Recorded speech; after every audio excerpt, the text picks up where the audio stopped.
Well, hello and welcome to Caching in the Northwest. This is the podcast from the birthplace of geocaching right here in the great Pacific Northwest. Now, it's Thursday at 9 p.m. Pacific, and they call me Chris of the Northwest. We're going to talk about geocachers and geocaches from here and all around the world. So while you're getting snow tires on the Subaru, we'll be caching in the Northwest. Definitely time for that. All right. Well, it is Thursday at 9. I'm Wits End, and tonight we're talking to HQ Lackey, mostly Moss, on how geocaching can be used in all forms of education. Welcome to the podcast, Emma. Thank you. Thanks for having me. So, dear listeners, are you looking for some edumacations on them geocaches things? Give us your feedback. Stay tuned. Find out all the details. Throw some comments in the chat. We know you out there. But of course, we can't get started until we bring in our learning lemur. Some say he loves mysteries so much he had a murder she wrote lunchbox. And others say someone stole the lunchbox and he could never figure out who did it. All we know is he's called Land Monkey. Hey, it's the monkey. How you guys doing? How's everybody doing this Thursday evening? We are healthier than the population of Cabot Cove or wherever it was that show was set. Because, man, I don't want to visit there. Somebody dies every week. Yeah, no kidding, eh? Nobody could. That was the real mystery, is how do they keep getting population into that community? Yeah. Indeed. And the learning lemur, I'm the learning tower of pizza. That's for sure. Oh, right. It's pepperoni pizza. Indeed. All right. Well, hey, before we get rolling on all the cool stuff we're going to talk about tonight, and I am very excited to get the conversation going with our guest, we do need to start with a quick reminder that we appreciate the support of our patrons who help to keep this podcast coming each and every week. Thanks to Land Sharks and to Cashly. Those are our two corporate Denali level sponsors. You can get one free geocaching holiday trackable tag for every $25 spent at Land Sharks. Make sure you check the front page of their website for shipping updates on the Canada Post strike and find some great holiday gift giving ideas. They're available right now at landsharkz.ca. And I'll tell you who is the premier geocaching app for iOS. It's Cashly. Version 8 with Cashly Pro features offline maps of the entire world. So you can navigate while offline, Delorme and counties, so that you can finish those grids. And coming soon, we keep plugging this, and I'm waiting for it. CarPlay support. Is it actually released CarPlay support? And I just am unaware. Not that I'm yet. aware, but we'll see. Okay, it's coming soon. Well, find Cashly in the iOS App Store or go to cashly.com and ping Nick if you want to know when that CarPlay support's coming. Mm-hmm. All right. He'll be so happy that I said that. All right. And folks, if you want to know more about supporting this here podcast, well, just head on over and click that Cashly. It's not the Cashly link. Well, click the Cashly link and then the Patreon link on the cachingnw.com website. it's not easy to say, is it? We make it look easy, but each week we're just on a razor's edge if we totally screw up or we get a good podcast out. We never know. Living life on the edge. That is Caching in the Northwest. That's right. Folks, we have an action-packed show for you tonight, or at least an information-packed show. So if you want to get in on this, and I know you do, use the hashtag TEACH in the chat to ask a question. Of course, we want to hear about what you're doing. Use the hashtag FTAS, that's FTAS, or for the after show, for any topic you want to bring up in the after show, and we'll talk about it. And of course, do all the things that you do on the YouTubes and the podcatcher apps, like and subscribe. Mm-hmm. Yep. Remember that $1 million guarantee still applies even in the after show. You give us $1 million, we guarantee to talk about anything you want. Even all if right. it's our last podcast. Hey, yeah. We don't care. We got the $1 million. But we'll talk about it. All right. Before we jump into the topic of the evening, and I'm looking forward to that, we have a little bit of news. Geocaching HQ. News straight out of HQ, don't you know? You know anybody that works there?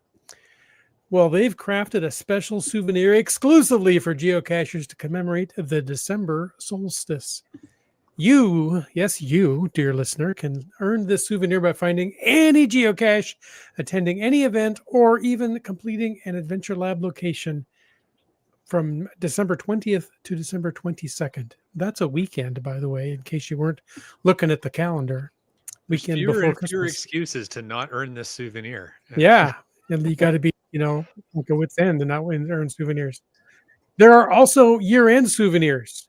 You can earn the Logged 2024 by finding any geocache, any event, there's a theme here, or completing an Adventure Lab location from December 24th, Christmas Eve, by the way, in case you didn't know, through December 31st. That's New Year's Eve. So this is the Eve souvenir. And then following up from the Logged 2024, you can earn Discovering 2025 by finding, guess what? Any geocache, attending any event, or completing any Adventure Lab location from January 1st to January 8th, 2025. New Year's Day to Seaback Tribe's birthday. I was going to say, it's a special day for someone on this podcast. Yeah. Well, what they're really saying is, starting in the third week of December, just don't cache on the 23rd of December, but cache every other day. That's right. Yeah. 23rd is the day you go out Christmas shopping. Oh, no, I wait till the 24th. Isn't that when all the deals are? Yeah, exactly. 26 is better. Yeah. But anyway, you just tell the kids, hey, Santa's running late this year. He ran into traffic. And that third week of January is also when you go buy all the 2025 calendars for like $1. Yeah, exactly. Nobody wants them then. Well, speaking of date and time changes, Chris, any reminders you want to throw out to our listeners? Land Monkey, that was an excellent segue. Well done. Yes, in the new year, we're going to change the time this podcast launches. So, starting January, I say this every time and I don't have the calendar in front of me. Starting January 2nd, I got it this time. Good job. The Caching in the Northwest podcast will start at 7 p.m. Pacific time. So that's 7 p.m. That's 2 hours earlier. Yeah, I saw Emma's face on that. She's like, wow, I want to I'm impressed. 2 hours earlier. Why do I have to come in so late? You were one of the very final guests at this time slot. Yeah. Grandfathered in. So don't forget 7 o'clock starting in January. Now, Emma, thank you so much for joining us and welcome to the podcast. Thank you. Thank you very much. This is really exciting. We did have to take care of a little bit of the bills there, so thanks for being patient. Now, you and I met at Geo Woodstock in Flagstaff. Yeah. And that was my first mega. Was it really? That was a wild time. It was a little overwhelming, but it was really fun.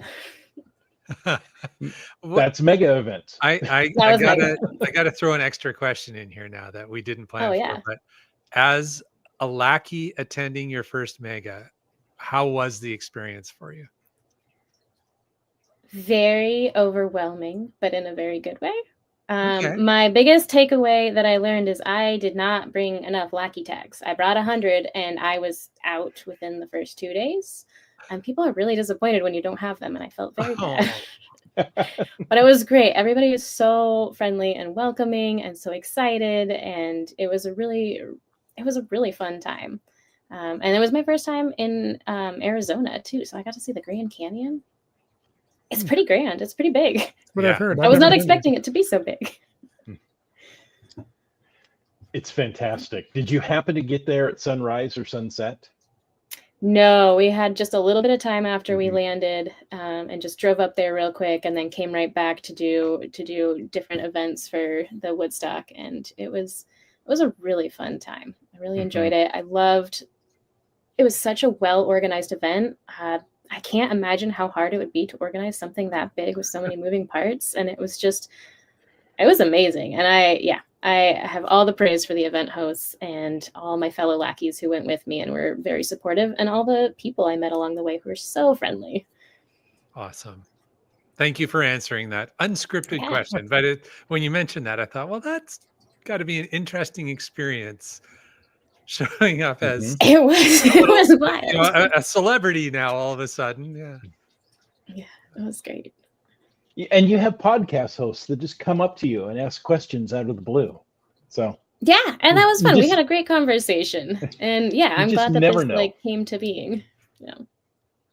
So now we're gonna back up a little bit.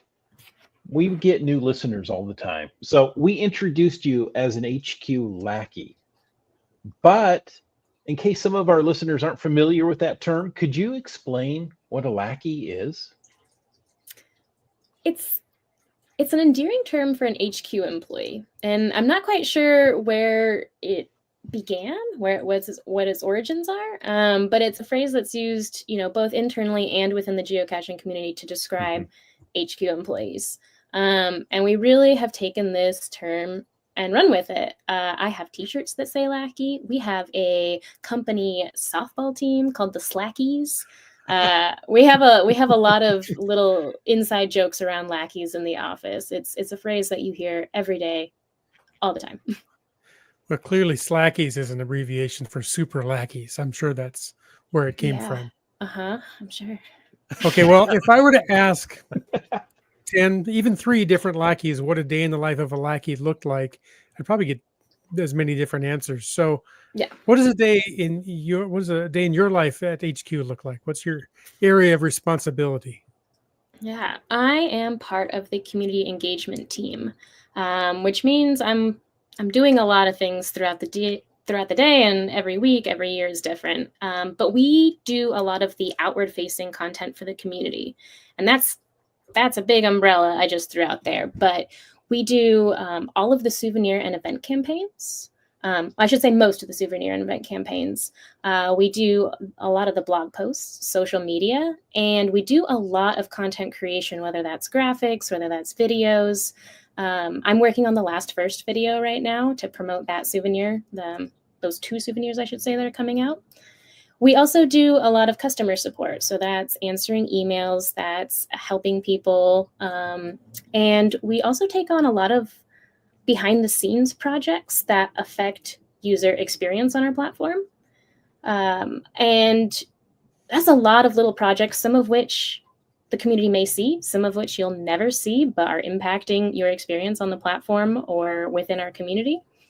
And what's really interesting about this team is that we all have come in with our own special interests, and we get to choose and we get to participate in the projects that really we're passionate about.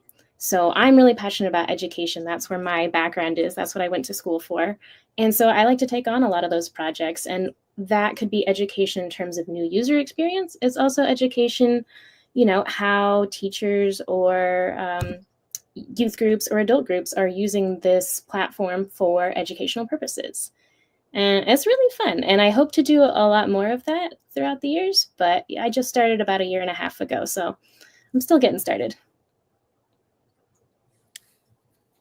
Love it.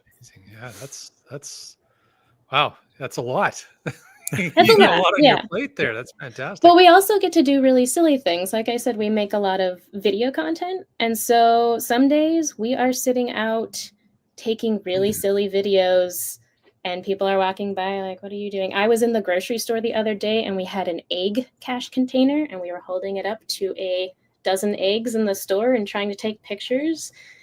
So we do some really silly things as part of our job. I don't think other teams at geocaching get to do weird stuff like that. Or they don't get paid to do the weird stuff anyways. Yeah. Anyway, that's awesome. Well, fantastic. Thanks for sharing so much about a little behind the scenes look there. I appreciate it. Absolutely. It's fun to learn a little bit more about the mechanics behind the game. And thinking about tonight's topic, Emma, what are the most common use cases?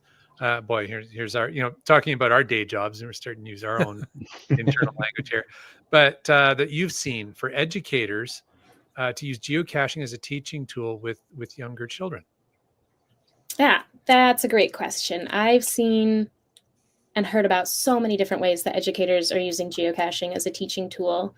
And that's, down to the teacher by teacher. And there's even several organizations who have gone so far as to publish lesson plans The Scouts of America, Girl Scouts, and Educaching are 3 that I can think of off the top of my head.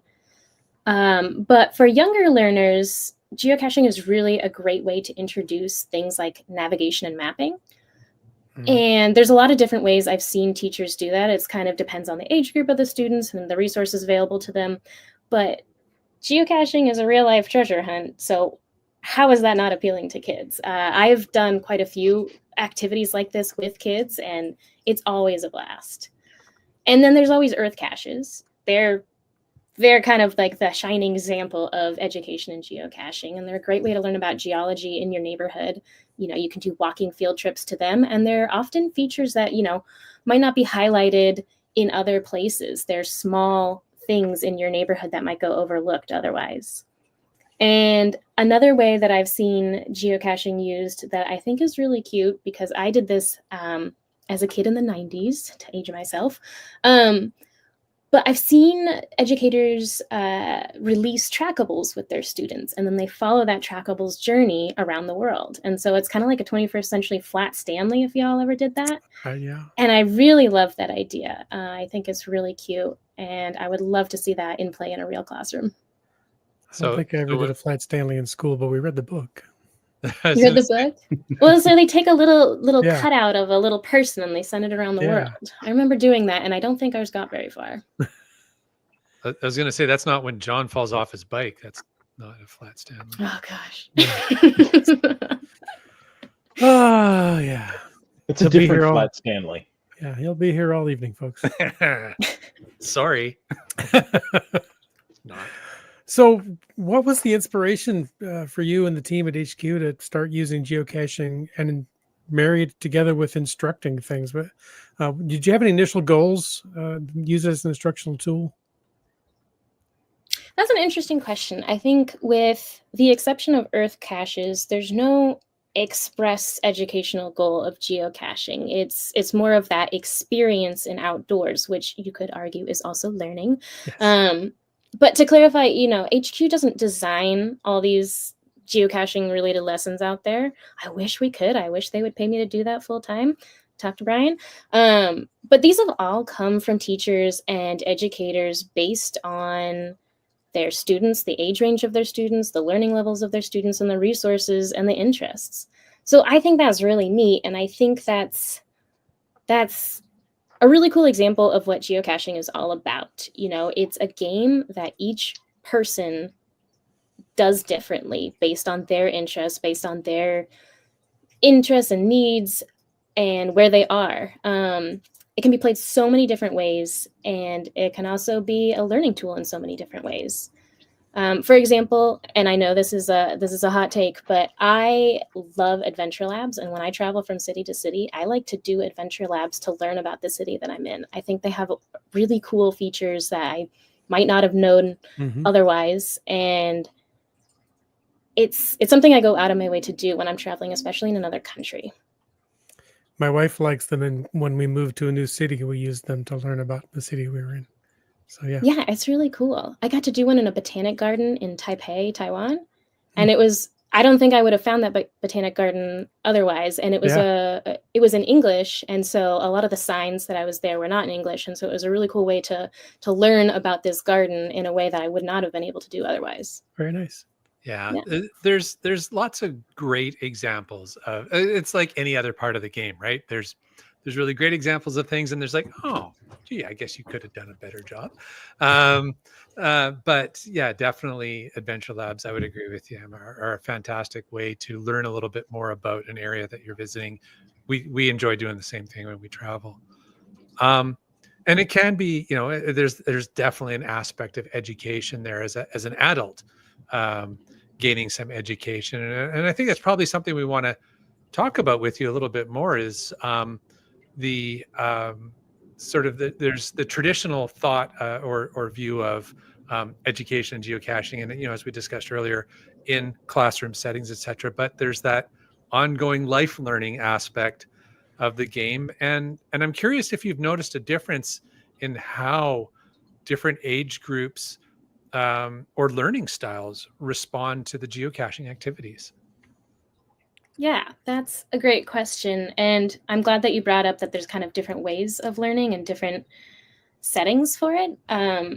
In education, we talk a lot about two types of education. There's formal and informal education. And formal refers to, structured things like lessons and classrooms with teachers. And informal refers to spontaneous learning. And that is a very wide definition. It could incorporate signage at a zoo, or a book that you read, or even a podcast. It's kind of those opportunities for learning that you're not forced to do, you're seeking out, and sometimes they're even more meaningful than those classrooms. I don't know how you all were as students, as kids, but sometimes I was bored. And a lot of times that informal education, they're really authentic lessons that you're learning from them, whether or not there's a desired intended outcome for that learning. They're things, they're opportunities to challenge what you think or experience something new. And they give you kind of a deeper learning in ways. And this was part of my master's thesis, and I would go down a deep rabbit hole here, but I don't know, that's not what this podcast is for. But going back to your question, there's so many ways that geocaching provides educational opportunities, and it's really how you want to seek that out. Do you want to take an earth cache and do a deep dive with the layers of sediment and aging of rocks, which is a really cool way to learn about your environment? Or do you want to do something like an adventure lab and maybe learn about murals in your city or urban architecture, which is a really cool topic to some people? There's also other ways that geocaching can be educational, like puzzle caches, learning problem solving. Or maybe it's more like kinesthetic. You're doing a T5, you're learning how to climb a tree without falling down to go get that cache. There's so many ways to do it, depending on your interest, depending on your learning level. And that's what I really love about it. That's a fantastic answer. Yeah. Now, I had the privilege, so many years ago, to do like a 6 or 7 lesson geocaching education to students, right? Oh, cool. What age group? It was elementary age. Okay. And here's what's the funny thing. I can't remember if it was 6 days in a row or if it was like 6 weeks, once a week. Why can't I remember that? I don't know. I think it was in the evenings for 6 weeks. But we went over a lot of things, and actually we hit a geocache, and we released a trackable. So each week, after we released it, talked about it, what it was, we would track where it went. So that really eventually did go missing, which was disappointing. But as they do for the as 4 weeks, families do. Yes. For the 4 weeks we tracked it, it moved around the city, and that was a lot of fun to track. The kids did enjoy that. I bet. The idea of geocaching in education. So in more of a formal setting, is this primarily for elementary or middle school aged children?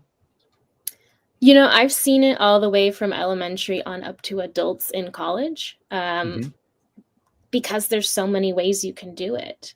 And so for elementary, like I mentioned earlier, it's getting them excited about getting out. It's getting them comfortable with navigation, orienteering, those kind of things. And then as you progress up in the learning levels, there's so many different ways you can incorporate math and history and sciences. And there's more projects they can take on. You mentioned hiding a cache. Both the Scouts of America and the Girl Scouts merit badges, they have geocaching merit badges. Did you know that? I think that's cool. They hide a cache, and that's really cool. So they get to design it. They get to plan what kind of cache they want. They get to pick the location. And then the Girl Scouts of America actually has a CETO that they do. So that combines, some of their leave no trace lessons that they do. And then as you get up into high school, there's a lot more in-depth things you can do with data crunching. I'm not quite as familiar with some of those, but I think that's a really neat opportunity. And then we've even seen it implemented in college classes. where students from the University of Washington Bothell campus have designed several adventure labs that talk about either the natural cultural history of their area. So you're walking through and learning about, you know, the Lachute Seed people, for example, of Lake Washington, what they were doing over there, or, you know, about the plants or the restoration in the park. So there's some really cool applications for all age ranges. Well, let's pause for a moment and post this statement from GSM times 2. He says, I have used an AL credit, an Adventure Lab credit, to teach several classes and public presentations. I reuse the credit. Unfortunately, now that they cannot be private, it doesn't work like that anymore. But you can't reuse credit?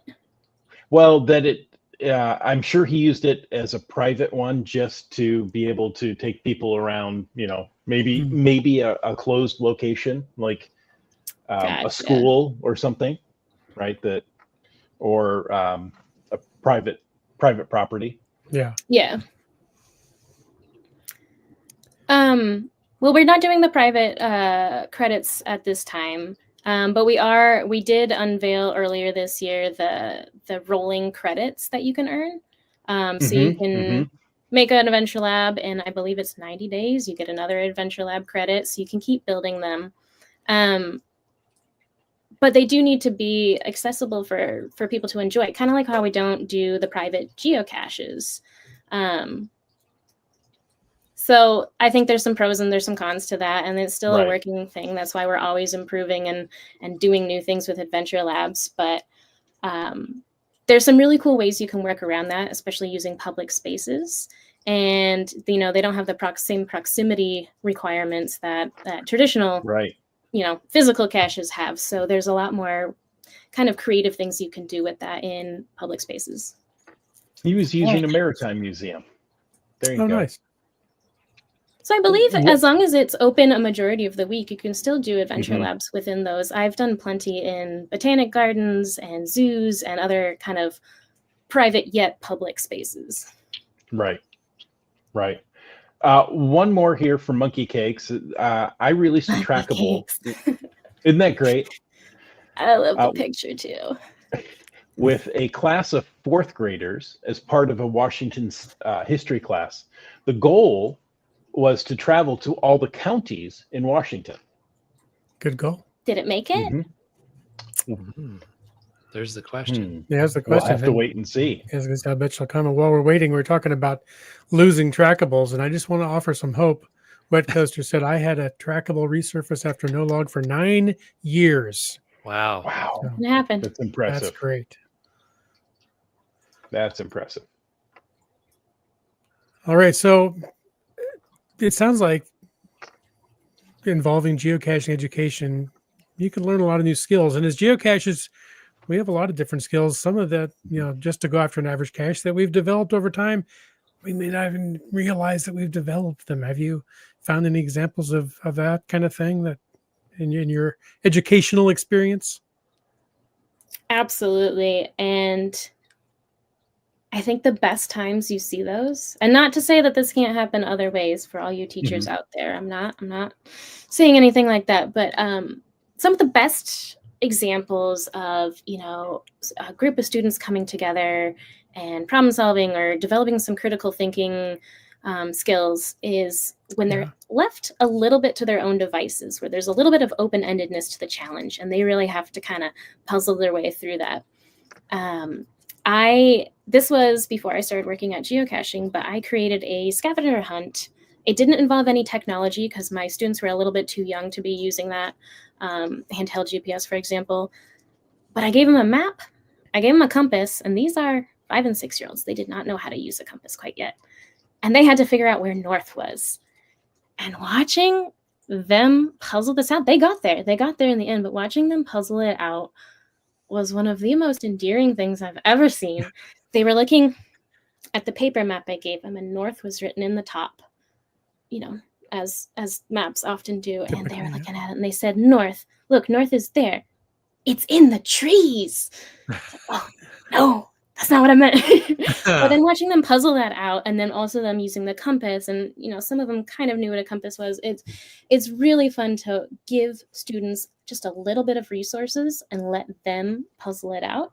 And often you have to ask some guiding questions or give some guiding hints, but it's really fun. And so I think with different educational uses of geocaching, there's a lot of room for that creativity, especially when building a cache, designing a puzzle cache, or solving a puzzle cache, that are really fun to see with students.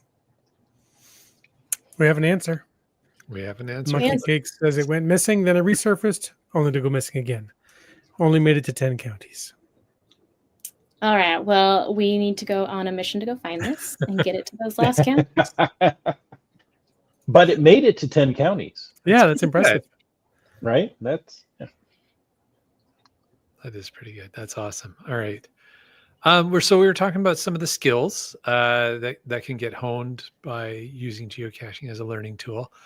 Have you found that it can help develop skills that maybe non-traditional curriculum skills, things like, and maybe this is a little bit like what you were talking about, but things like teamwork or problem solving and critical thinking?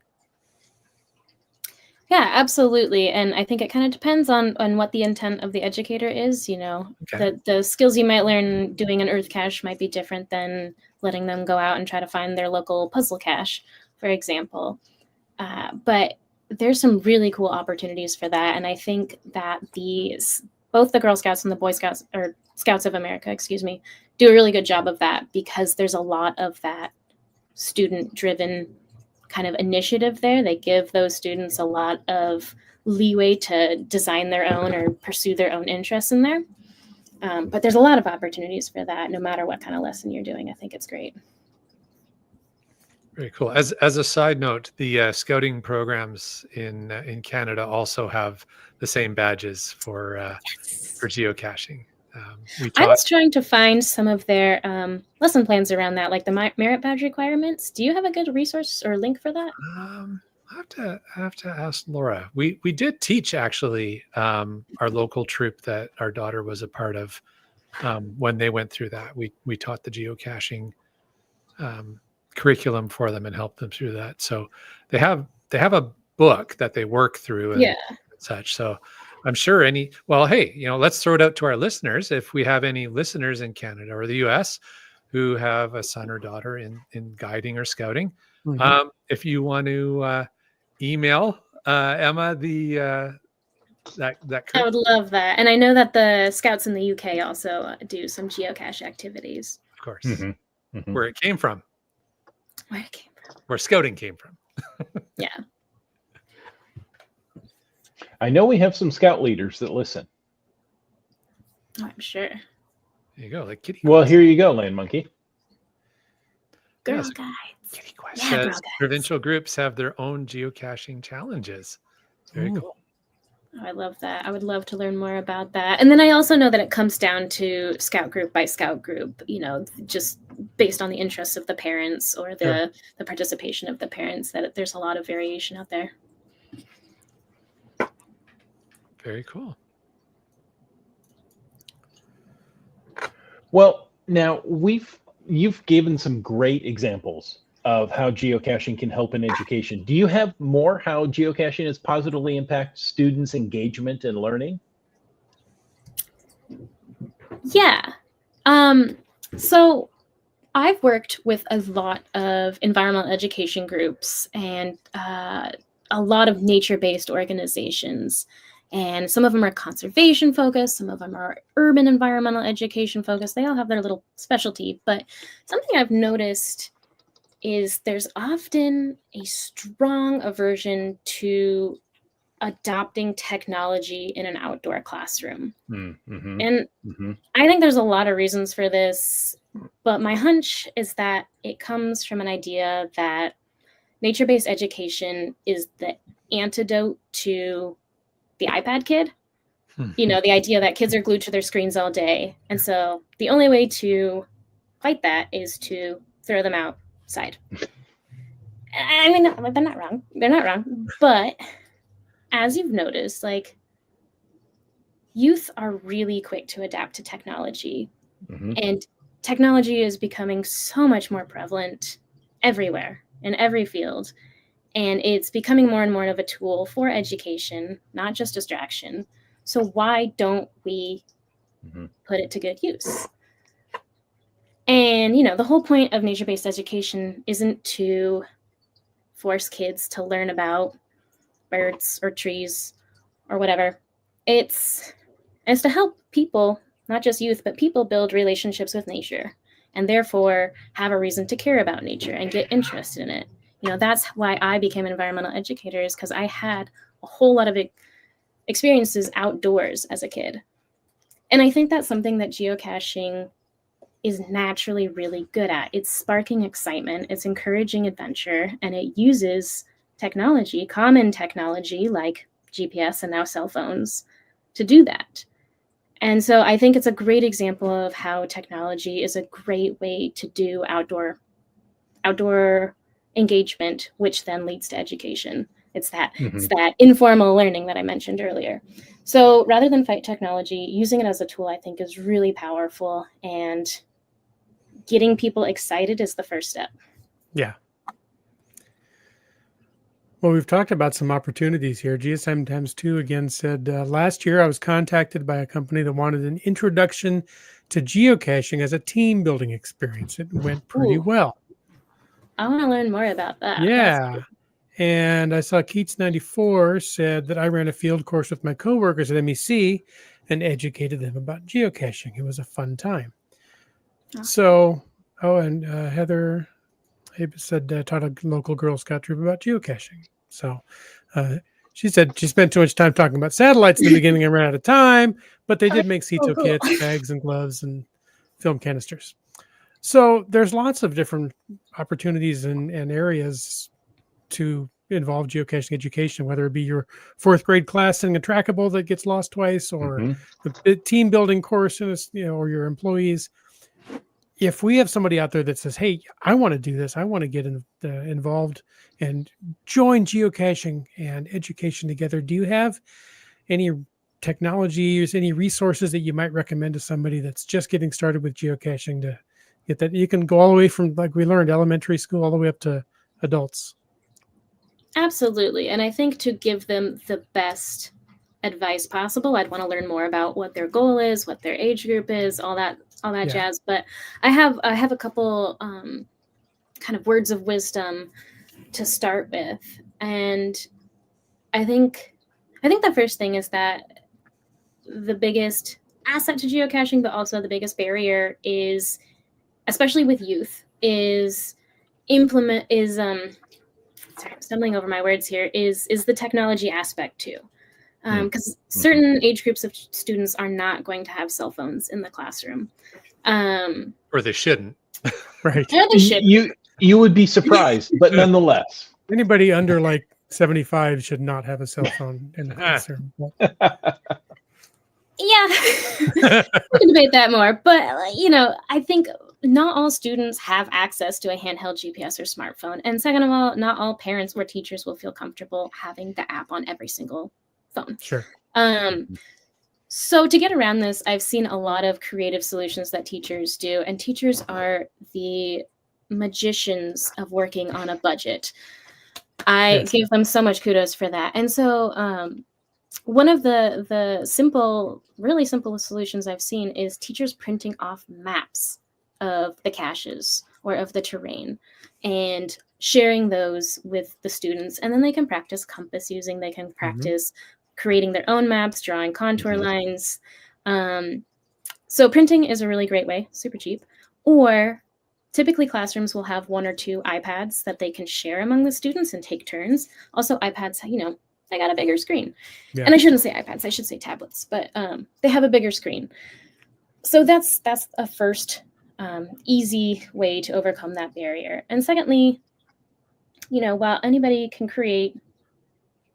can download the app and anyone create a geocaching account, it's intended to be used with the supervision of an adult for student or youth under 16.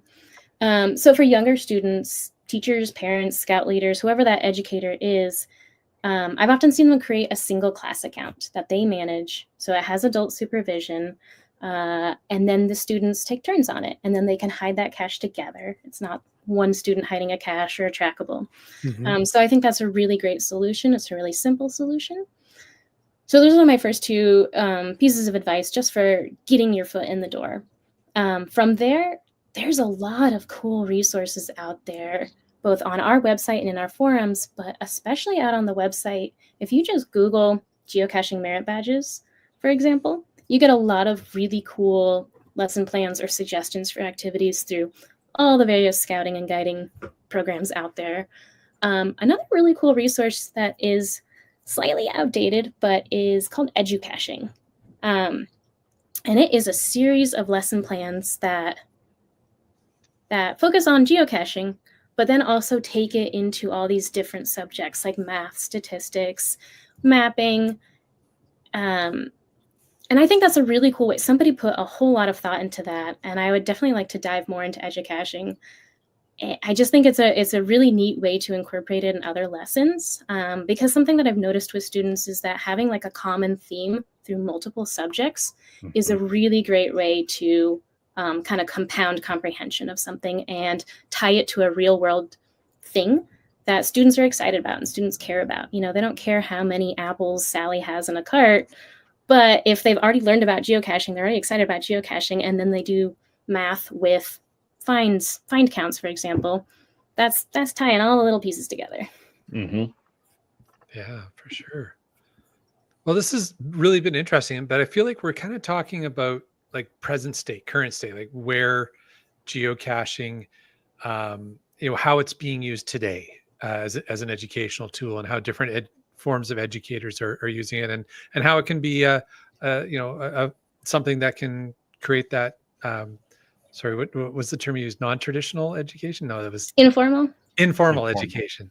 I've also heard it called drive-by education, spontaneous education, just any old silly catchphrase for it. It's great. Okay. Well, I'll try and stick the more official terminology, but that's kind of present state, and your observations and your learnings about what's going on. That's really helpful to understand. I'm also really curious, I think our listeners are as well, is like looking ahead. Like, how do you, Emma, see the potential for geocaching evolving as a tool in education, especially with an emphasis? Women in STEM is a huge thing these days. How could geocaching help with that? Give us your thoughts. What does the future look like? So many ways, and I have so many thoughts about this. And right now, I'm taking off the lackey hat, the lackey t-shirt, and I'm speaking just from the point of an educator who also really likes geocaching. My background is in a lot of nonprofit work, nonprofit educational institutions.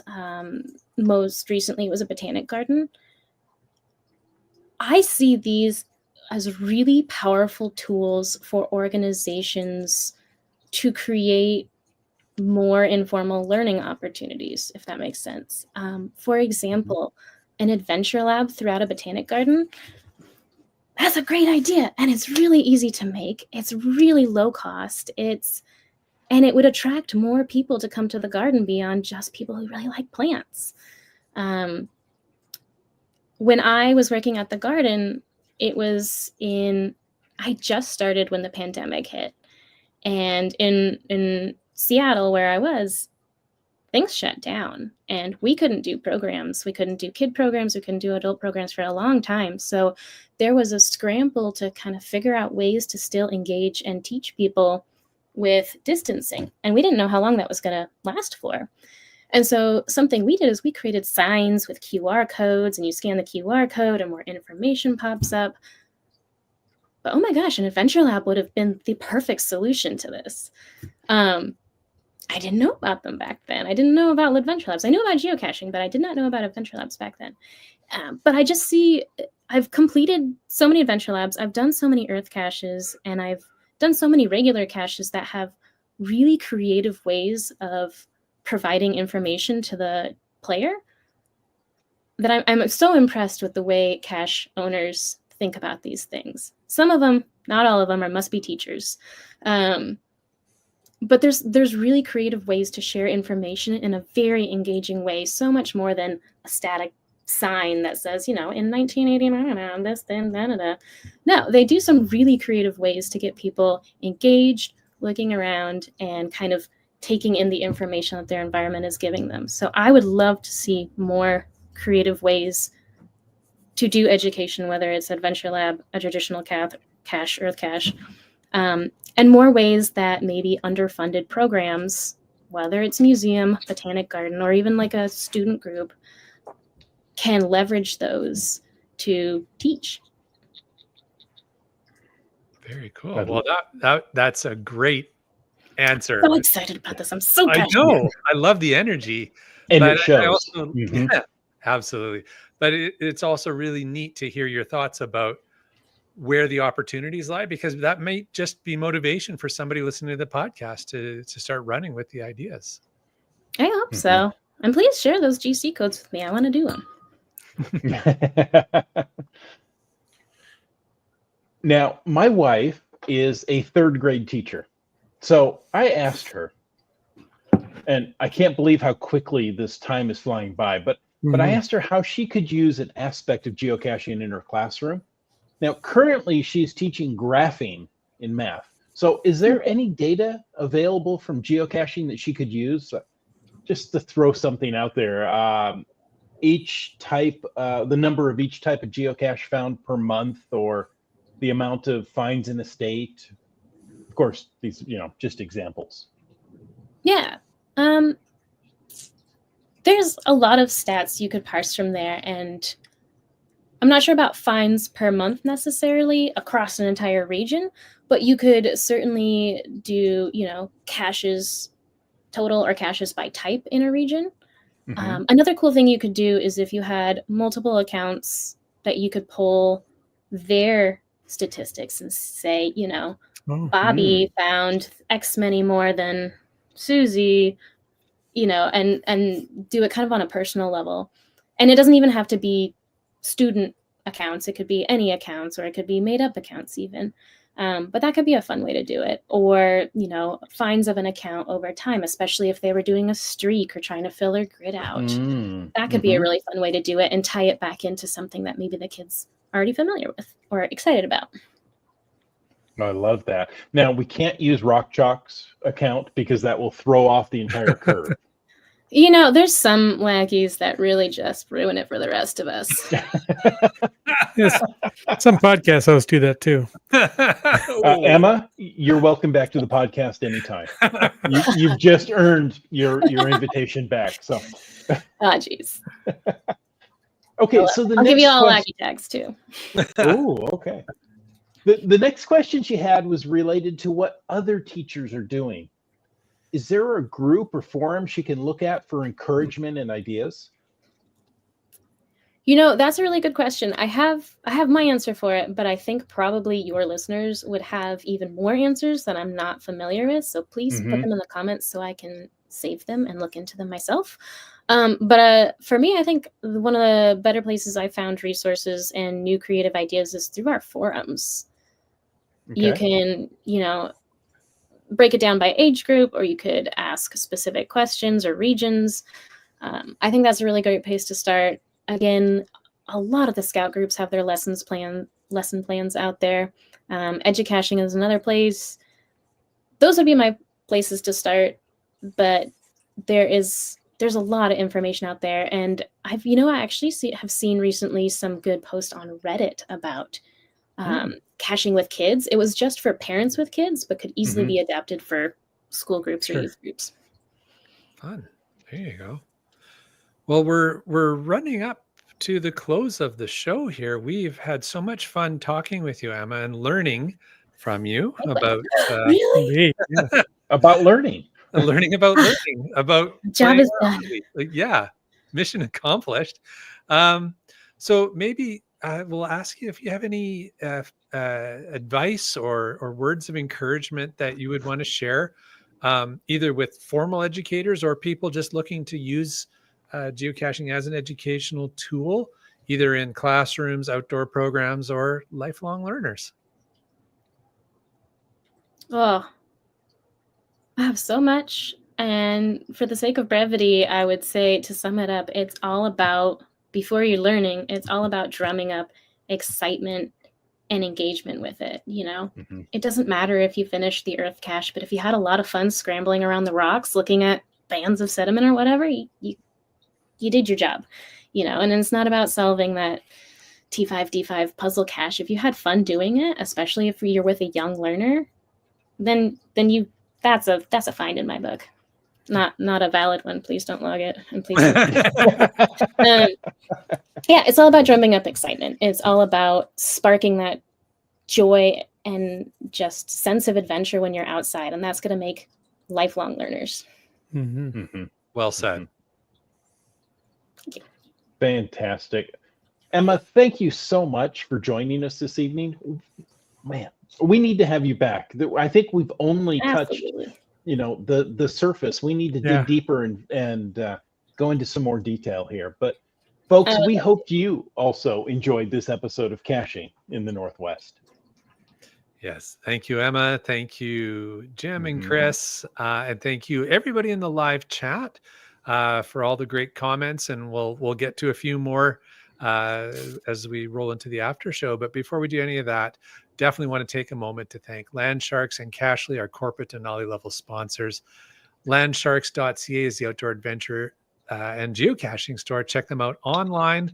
And they're shipping those orders, but also check them in store if you're going to be in the greater Victoria area over the holidays. And Cachly, of course, is the geocaching app for iOS. Make sure you download that and use that on your Apple phone or tablet. We want to thank our faithful Denali level supporters, of course, Landsharks and Cachly, but also Cool Cow Cachers and Hawaiian Maile. If you want to know more about supporting this here show, well, click the Patreon link on the cachingnw.com website. Yeah, just like Trexer did. You're muted, Mr. Umfenauer there. And like Peach of Washington. It wasn't anything personal. He was just muted. It hasn't been it's been a long time since we've had to say you're muted on the podcast. You're not allowed to have a Zoom meeting unless experience. you praise unless that term comes out. Yeah.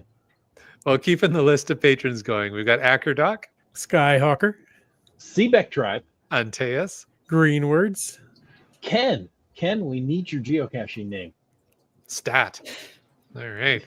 Team Noltex, Flagman, CRS 98, LG 9000, Railroad, Camp Clan, GeoBirder, UDAC, GeoNav Pro, our favorite Flat Stanley mountain bike, Just Finding Our Way, Geocaches, Kitty Quest, Amnerv, Kid Vegas 19, GSM ×2, Just Carlo, J-Car, Logwork, Gas Station Tuna, Butterfly Girl, active in the chat tonight, BC Rockcrawler, so there you go.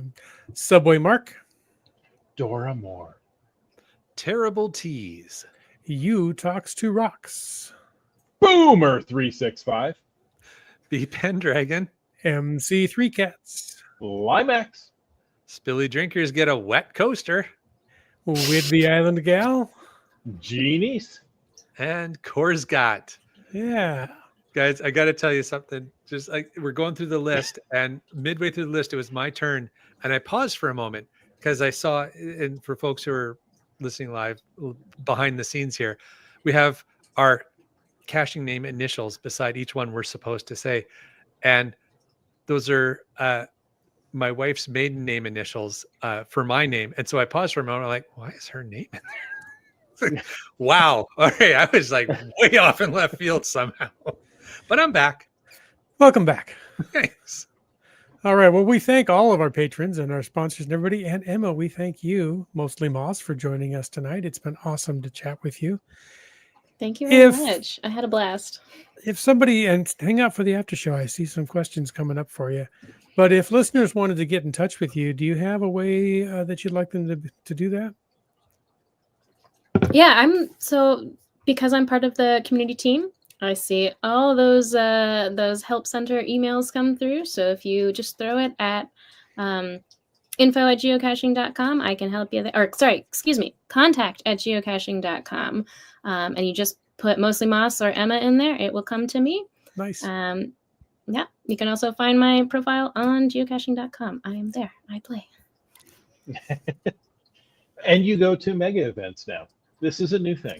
Yeah. Do, and I'm going to another one next year. I'm not sure where. Oh, you don't know where. But How I exciting. hear next year's going to be a big year. There's something to do Yes. with like an anniversary or something like that. Something like that. Anniversaries come and go. We'll have to have you back on to explain this all. We don't It'll understand. be huge. Well, folks, we want to thank you for taking the time to listen to this episode of Caching in the Northwest. Your support helps keep the quality shows coming. So if you like the show, please click the Patreon link on the cachingnw.com website. Now, if you didn't like the show, and I think I say this almost every week, I don't know how you couldn't this week, but let us know what you want us to talk about. If you like the vibe, please subscribe wherever you get your podcast and give us a review. Now, if you were in a restaurant, you would tip.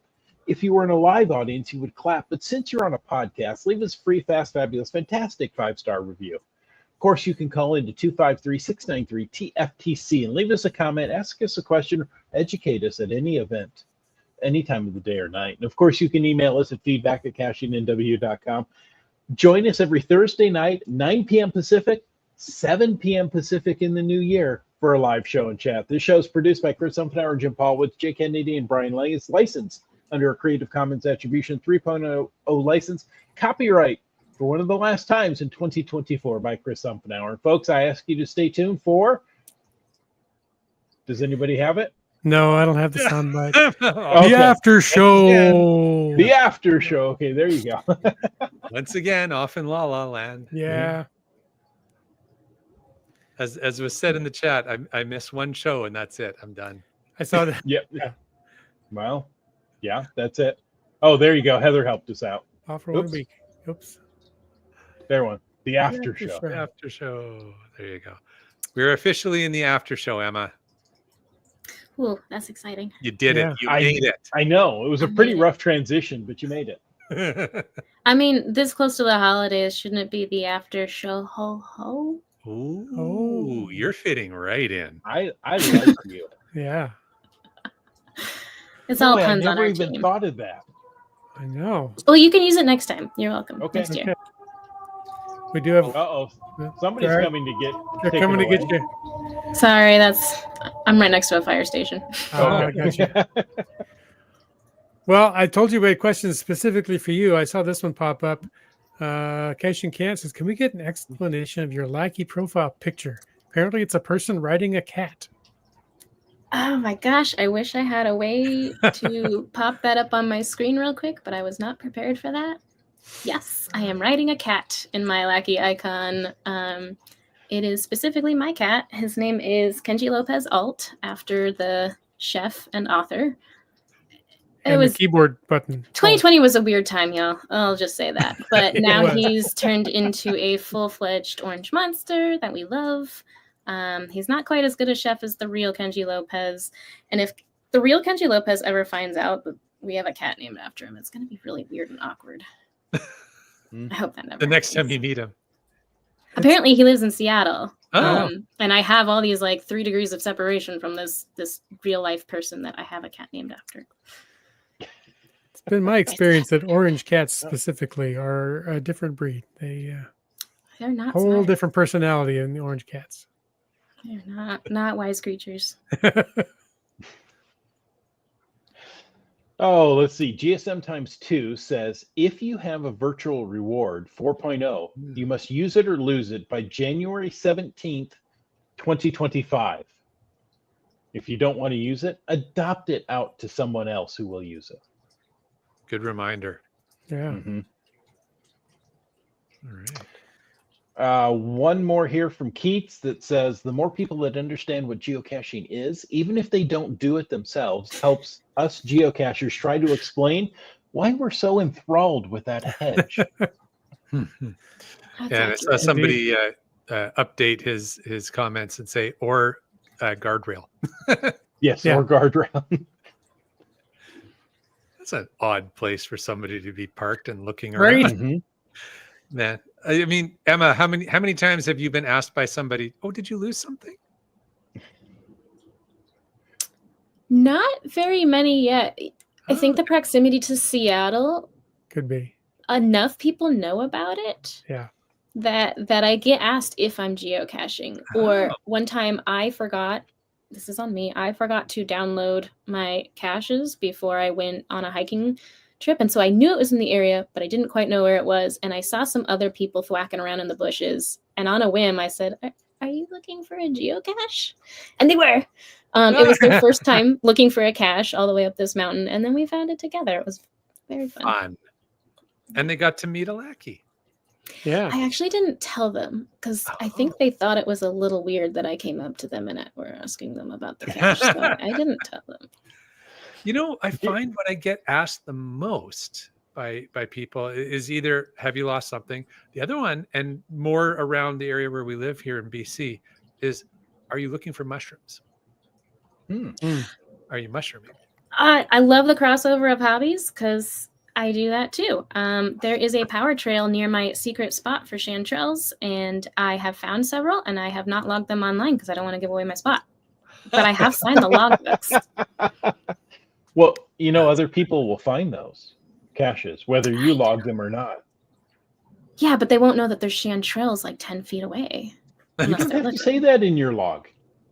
But now that you've told everybody on the podcast, oh, don't worry, it's just the three of us. Nobody else really listens. It's the after show. Everybody left. That's I right. love it. We had one from BC Rock Crawler.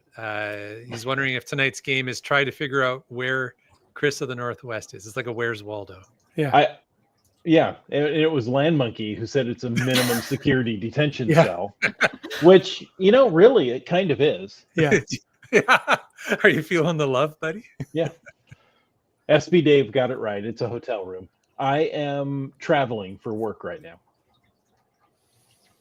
There you go. So Well, I'll we be appreciate back in. you making time for the podcast. Yeah. Yeah. Well, of course. What else am I going to do at 9:00 on a Thursday night? I mean, the internet is ground to a halt. Mhm. So here we are. Very good. Let's see. GSM times 2 says Arkansas just completed their 40 adventure geo art at the Texarkana Welcome Center. I set one under the username OVIS guest, Ovis guest. 5 highest peaks in Arkansas. Cool. As I read that out loud, I don't get highest peaks and Arkansas together in the same sentence often. Oh, they're there. It's relative. Okay. What's their elevation, I wonder? Hmm. Oh, About 2,700 3? feet. No, Oh. 2,700 feet. That's Okay. decent. Yeah. That's a mountain.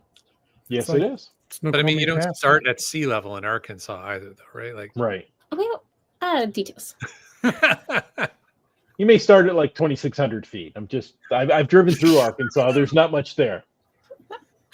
There's some really cool natural areas in Arkansas. Hmm. Don't knock Arkansas. No, I shouldn't. I still might, but I shouldn't. Emma, if you haven't decided where to go, let's start back to Bryling here before we click off on that. There are people who challenge themselves to find every state's high point.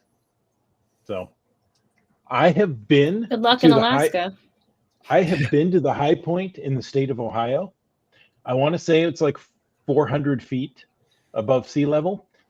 And we were going down a road out in the middle of nowhere. And it's just, the slightest rise you've ever seen. And there's a sign there that says, you're at the highest elevation of Ohio. This is it. Okay. So, meanwhile, back in Washington, yeah. or Arkansas, right? Or Arkansas, yeah, there you go. Round on the ends and high in the middle. Well, I'm wondering. Not high in the middle, but slightly raised. I'm wondering on the concept of people who find the highest points. Like, if we're talking about like find the geocaches, the highest elevation geocache per state, or like peak bagging, like getting to the actual highest point in a state. So, The highest point in Delaware apparently is 450 feet. Oh, So there you go. That surprises me, but I guess it's not a very big state, is it? No. Yeah. Okay. The things we're learning tonight. yeah, I Okay, googled so- the highest point in Ohio. It's Oh. 1,500 feet. Oh, I didn't know Is that. it? That's higher than I thought. Well, then it must start at, about 1,300 or yeah. yeah. GSM times 2 says if you don't know which mega to go to this year, you should come to Spring Fling in Los Angeles I hear a lot of good Heard things about about that that. event. Mhm. Yeah, it's a good one. in February, correct? I couldn't tell you. GSM times 2? When We'll is find it? out soon. Okay. Was Spring Fling? Shouldn't it be in spring? One would think. One would think. Well, that's kind of the start of spring. May. It's in May. Oh, it's in May. Oh, I'm sorry. February is Yuma. Right. May There you go. seems a little more springish than February. It Yes. does. There you go. My Sorry fest, about that. Maples, all that kind of thing. Cool. All right. Well, we're getting lots of technical details about highest points. Yeah. Mhm. That's good. Ozark Mountain Range in Arkansas. All kinds of good stuff there. Fun. And by the way, you can fit 5 Delawares in one Vancouver Island. If you were looking for an exchange rate, Okay. it's And 5 apparently, Delawares per Vancouver Island. The one time we come ahead in the exchange rate. And apparently all orange cats share one brain cell. Yeah, Kenji Lopez never gets it. The cat, not the human. The cat, not the human. To be clear. Yes. To be clear. Too fun. All right. Well, why don't we wrap things up there? Emma, thank you again so much for hanging out with us tonight. We learned a lot. We had a lot of laughs. Mhm. You are more than welcome back anytime. I'd love to. Thank you so much for having me. This was really fun. Don't tell Rock Chalk it was fun. No. No, tell them it was sheer torture. Yeah, if you tell me we just slogged through that. I'll come to work crying tomorrow. Okay. Perfect. Thank you. Yes. Folks, and until next week, get out and get caching.